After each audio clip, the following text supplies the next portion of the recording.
The Taj story, एक ऐसी movie जो आने से पहले कंट्रोवर्सीज में घिरी हुई है और तो और हेट भी मिल रहा है। लेकिन सवाल यह है कि इतना हेट क्यों और परेश रावल कैसे अपने ही स्टेटमेंट्स में फंसते जा रहे हैं। तो ये है ब्लैक एंड ब्राउन और आज करते हैं इस मूवी का फैक्ट चेक। सबसे पहले तो बात करते हैं परेश रावल के कंट्रोवर्शियल पोस्ट के बारे में।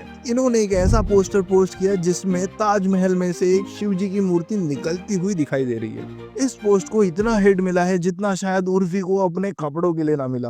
और फिर क्या था, उन्हें ये पोस्ट डिलीट करना पड़ा। लेकिन उनसे जब पूछा गया कि परेश भाई पोस्ट क्यों डिलीट मारी, तो उन्होंने कहा लोगों ने हमारी मारी इसलिए हमने पोस्ट डिलीट मारी।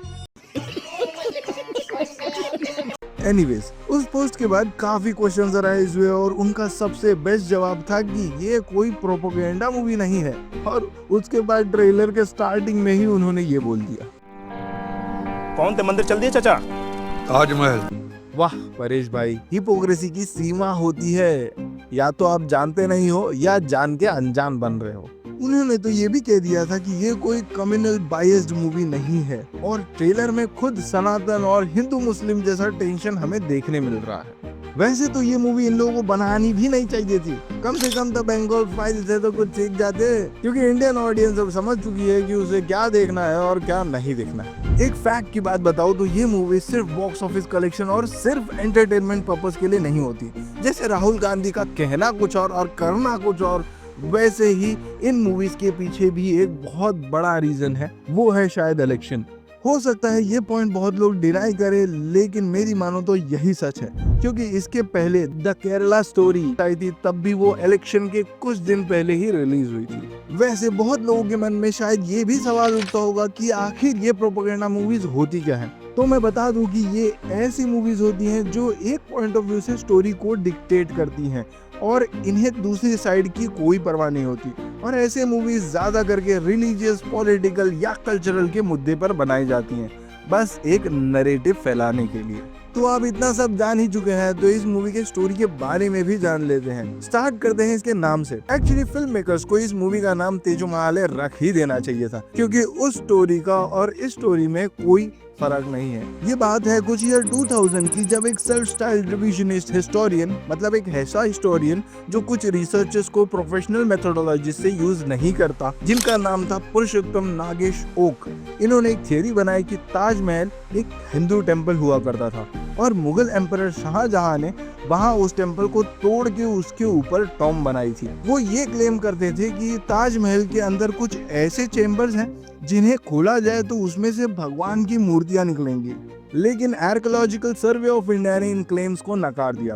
पुरुषोत्तम जी का ये भी मानना था कि कोई ऐसा मकबरा है ही नहीं जिसके ऊपर कलश हो, और इसे भी ऐसा प्रूफ दिखाना चाह रहे थे।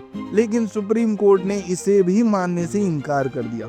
अगर मिठाई के डब्बे से धागे का डब्बा निकल सकता है, आलू से सोना निकल सकता है, नीले ड्रम से इंसान निकल सकता है, तो मकबरे से मंदिर भी निकल सकता है। कौन है ये लोग, कहां से आते हैं? अभी संभल हिंसा बहुत ही ताजा घाव है, जिसमें अभी तक कुछ हिंदू मुस्लिम आपस में उलझ रहे हैं, पुलिस वालों की जान जा रही है। तो परेश जी ऐसे कैसे कह सकते हैं कि ये मूवी हिंदू मुस्लिम की हिंसा को बढ़ावा नहीं देगी। जॉन इब्राहिम जैसे बड़े एक्टर्स को भी ऐसी मूवीज के लिए ऑफर आते हैं, बट वो इस मूवीज को करने से मना कर देते हैं। दैट मीन्स हर एक एक्टर को इस मूवी के पीछे का कंसेप्ट पता होता है। और इतना ही नहीं, इन चीजों के पीछे कुछ और भी लोग रिस्पॉन्सिबल हैं, वो है सेंसर बोर्ड। सेंसर बोर्ड का काम होता है कि मूवीज को देख के अप्रूव करना, ताकि उसमें कोई ऐसी चीज ना हो जिससे इश्यूज क्रिएट हो। बट सेंसर बोर्ड सिर्फ 18+ मूवीज के किसिंग सीन को सेंसर करने में लगा हुआ है। और कहीं बात आ गई देश के सिक्योरिटी पे, कम्युनल राइट्स पे, तो ये अपनी आंखें बंद कर लेती है। जब बात आती है हिस्ट्री की, तो फुले जैसी मूवीज को सच दिखाने से रोका जाता है, हमारे फ्रीडम फाइटर्स के स्ट्रगल्स को दिखाने से रोका जाता है। अगर बात आती है धड़क 2 जैसी मूवीज की, तो उसे स्क्रीन्स नहीं दिए जाते, और संतोष जैसी मूवीज जो ऑस्कर नॉमिनेटेड है उसे बैन कर दिया जाता है, क्योंकि सच सामने ना आ जाए। और वही सेंसर बोर्ड प्रोपेगेंडा मूवीज को ग्रीन फ्लैग दिखा देती है। और यही है बॉलीवुड का कड़वा सच। मैंने और भी ऐसे वीडियोस बनाए हैं जिसमें बॉलीवुड का असली चेहरा दिखाया है। अगर पार्ट 1 देखना है तो यहाँ क्लिक कीजिए और पार्ट 2 के लिए यहाँ। और अगर आप इस वीडियो में यहाँ तक बने हुए हैं तो थैंक यू सो मच। अगर आपको वीडियो अच्छा लगा होगा तो प्लीज इसे ज्यादा से ज्यादा शेयर कीजिए एंड लाइक एंड सब्सक्राइब करना मत भूलिए। मिलते हैं नेक्स्ट वीडियो में कुछ ऐसे ही टॉपिक्स के साथ, तब तक के लिए टेक केयर।